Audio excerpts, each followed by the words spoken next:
Hello, my dear students.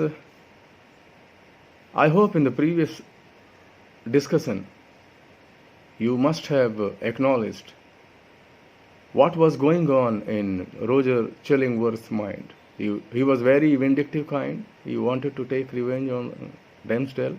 And Dimmesdale, in between, he was just deteriorating as far as his health was concerned. He was suffering from some kind of heart disease. So in the further chapters, we come across some of the allusions, some of the biblical allusion. I would like to throw light upon that. There is an inclusion of Nathan, prophet, and David and Bathsheba. And what is the importance of that? That is a biblical story of King David's adultery and Bathsheba, Nathan, the prophet, and the biblical prophet who condemned David's adultery. So these things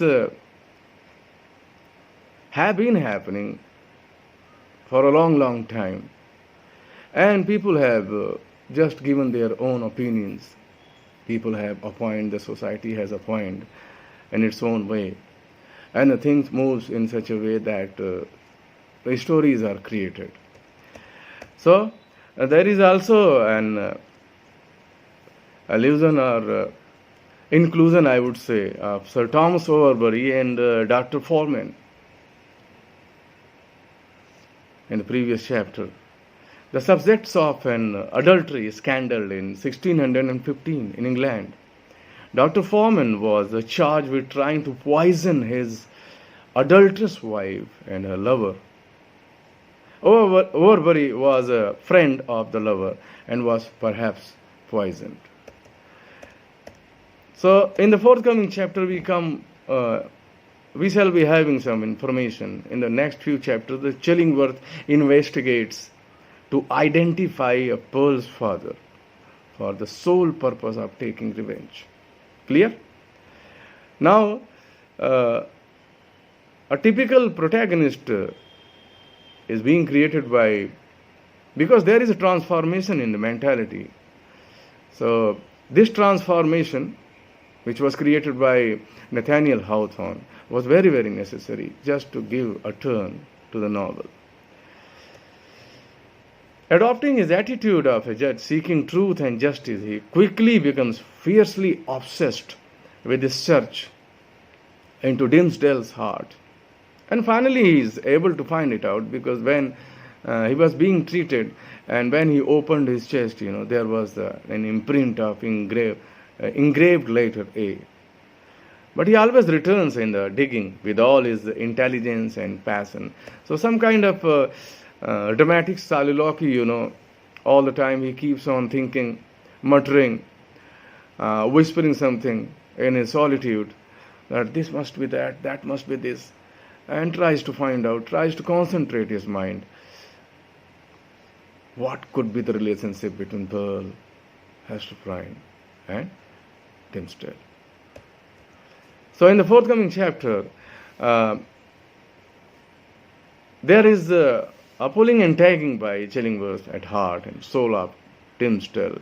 One day Chillingworth's study, they are interrupted in their earnest discussion by Pearl and Hester's wives outside in the graveyard. They comment on Pearl's strange behavior and then return to their discussion. Watching Hester and Pearl depart, Dimmesdale agrees with Chillingworth that Hester is better off with her sin publicly displayed than she would be with it if it is concealed. So some discussion is going on in between them.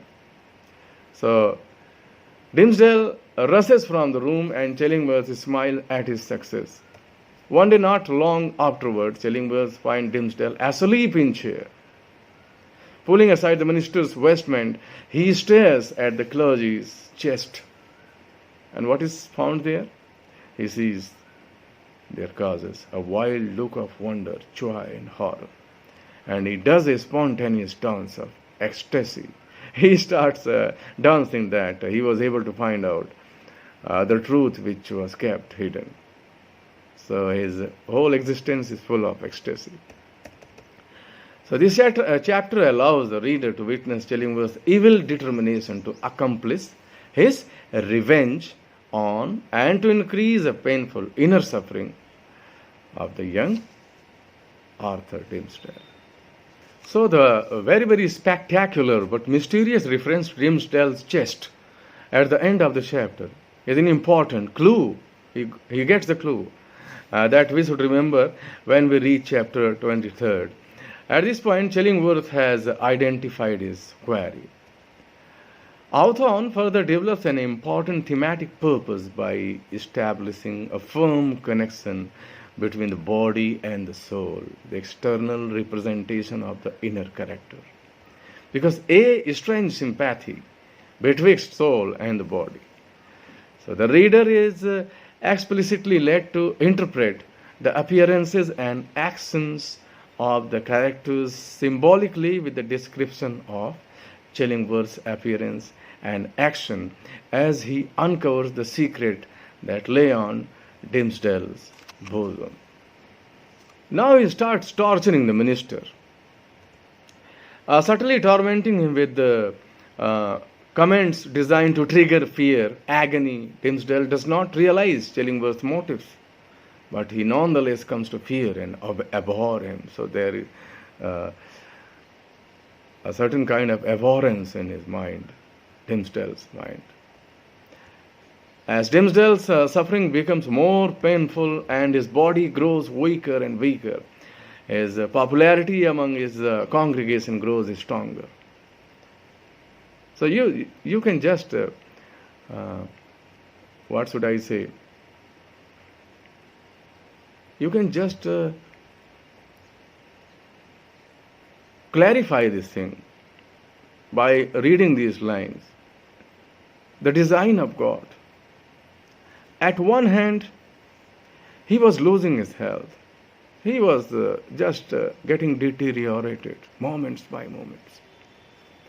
And on the other hand, his popularity at the congregation was growing upper and upper. It was being improvised. See the irony.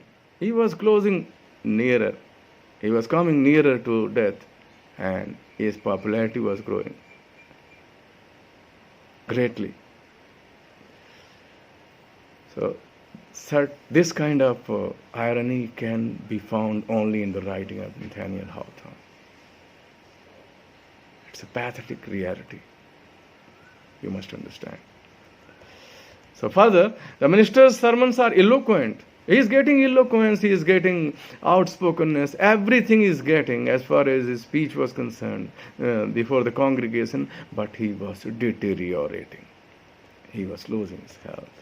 That is of prime importance. So now, since he was incapable of confessing that he was Hester's lover and that he is the Pearl's father, he was incapable because he was not able to muster courage just to accept his fault, accept his guilt.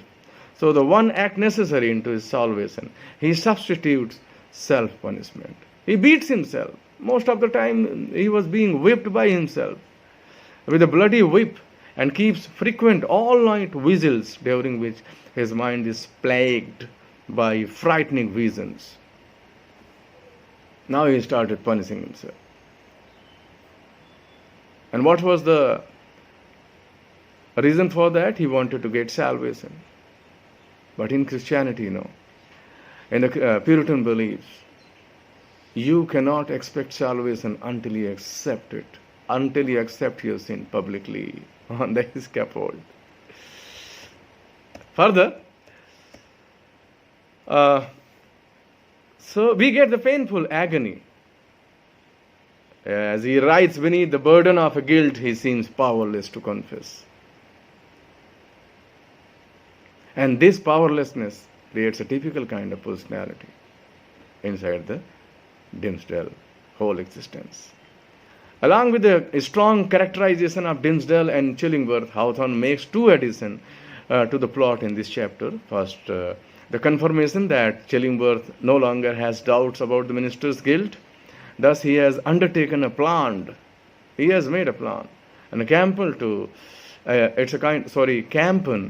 to wreak vengeance on the man who seduced his wife in his absence and fathered a child by her.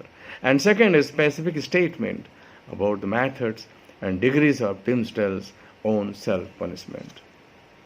And as the time passes, slowly and gradually, there was certain change in his mind, Dimmesdale's mind, that he just wanted to confess himself.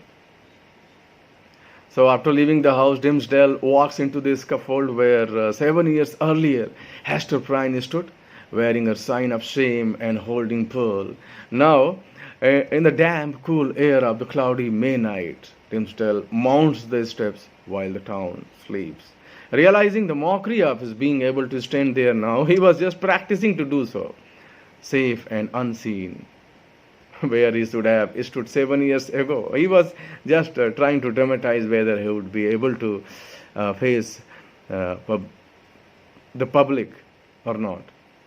So Dimmesdale is overcome by his self-hatred so terrible that it causes him to cry aloud into the night. So we come to know that he started behaving abnormally. He was weeping himself, he was crying, he was just abusing himself, and he was trying to dramatize all these things before he could actually confess his sin publicly near the scaffold. Hester and Pearl, who are returning from Governor Winthrop's deathbed, mount the scaffold. Now the situation is a little bit pacified that these three meet together with one another. The three of them, they are put in a situation to talk with one another. And the great judgment day, as he speaks and just standing beside the scaffold and its surroundings, looking up, Dimmesdale seems to see in the sky a dull red light in the shape of an immense letter A. That is, it was just the shining of meteor, again in the typical form of the capital letter A. So at the same instant, Dimmesdale is aware that Pearl is pointing towards Roger Chillingworth, who stands nearby, grimly smiling up at the three people on the scaffold. Overcome by the terror, Dimmesdale asks Hester about the true identity of Chillingworth. Up till now, he doesn't know the identity of Chillingworth. Remembering her promise to Chillingworth, Hester remains silent. And this is a very pathetic thing, That fellow was her lover, did not know the reality. But the person who was about to take revenge on him, he had come to know each and every details of the truth. So after the next morning's sermon, the sexton startles the minister by returning one of his gloves, which was found on the scaffold. So the sexton also asks about great red letter A that appeared in the sky past night.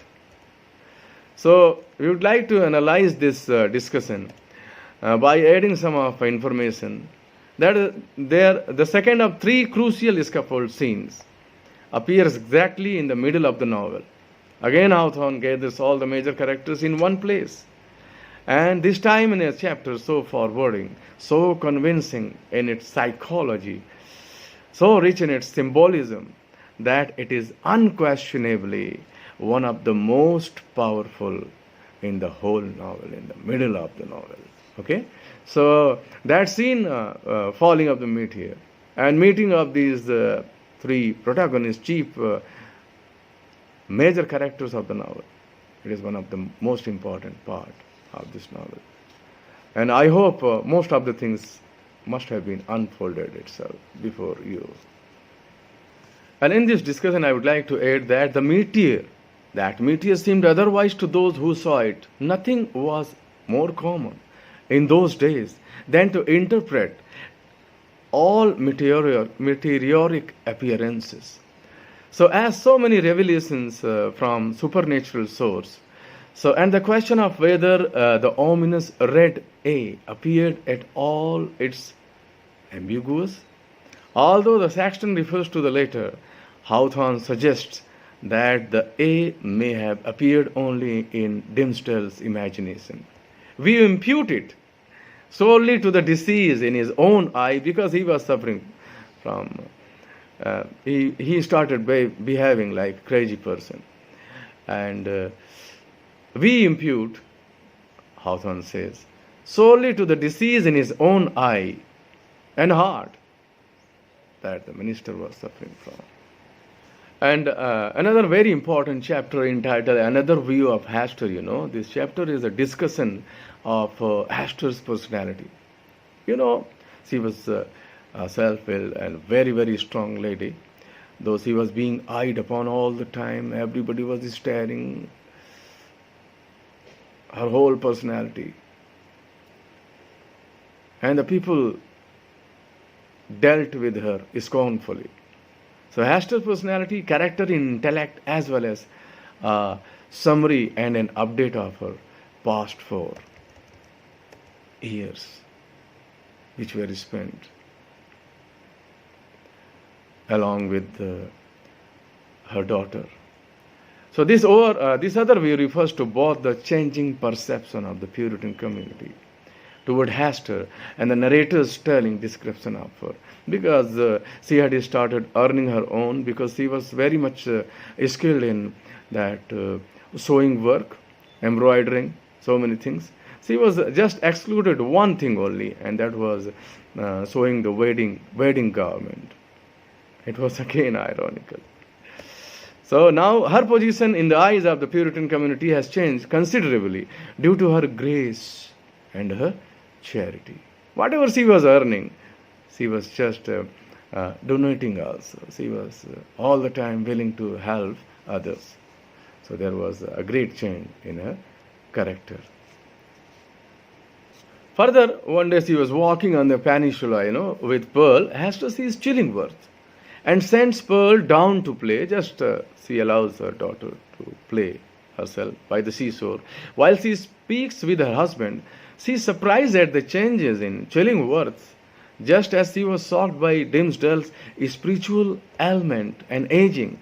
Realizing Chillingworth is in the grip of the devil, she feels responsible for another ruin. According to Hester, her promise has caused Chillingworth to do evil to the minister. But Chillingworth denies his role at first. Then he admits that although he used to be kind, gentle, and affectionate, he now allows evil to use him. And after having discussed, as Chillingworth leaves, Hester recognizes how evil he has become and realizes she hates him. Meanwhile, Pearl has entertained herself quite well, and she played with her image in a pool, made boards of birch. So there is a happy mood of Pearl in this particular chapter, though she was looking all the time restless, and haughtiness of her character was displayed by Hawthorne. But now she is enjoying herself, and she threw pebbles at beach birds. Finally, she uses seaweed to make a scarf, and then decorates her bosom with green letter A. Okay, so she wants to know what the scarlet letter means. Again, the problem arises. Hester is tempted to tell her because she has no one else in whom she can confide. So, but despite a repeated question by Pearl, Hester says she wears the letter for the sake of the gold thread. Okay? So, on one hand, she was having some kind of pity for Chillingworth in chapter 14, but in forthcoming chapters, Hester reveals her deep hatred for him. She realizes that he set off a chain of events, beginning with an unnatural, loveless marriage. Be it sin or no, I hate that man, is her final word on the subject. We hear for the first time her thought about her marriage to Chillingworth. He spent long hours among his books, emerging, just taking bath himself, whilst he used to think of this domestic scene as happy long ago. She now sees how dismal it was and counts it among her ugliest remembrances. So by now, the careful reader should be examining the differences in the two relationships that are presented in the novel. And what was that? First, in the Hester Chillingworth relationship, is a marriage accepted and legal in every way, but without love and passion. There was no love, no passion. What is the use of such kind of relationship? Though it was legal, in the Hester Timsdale relationship is love and passion without marriage. So the plot and theme of this novel are set in Puritan society at the confluence of these two relationships. And these two relationships further would be made evident because on these two relationships the whole ending of the novel rests upon. Okay? So we shall discuss in the next lecture about the real significance of relationships.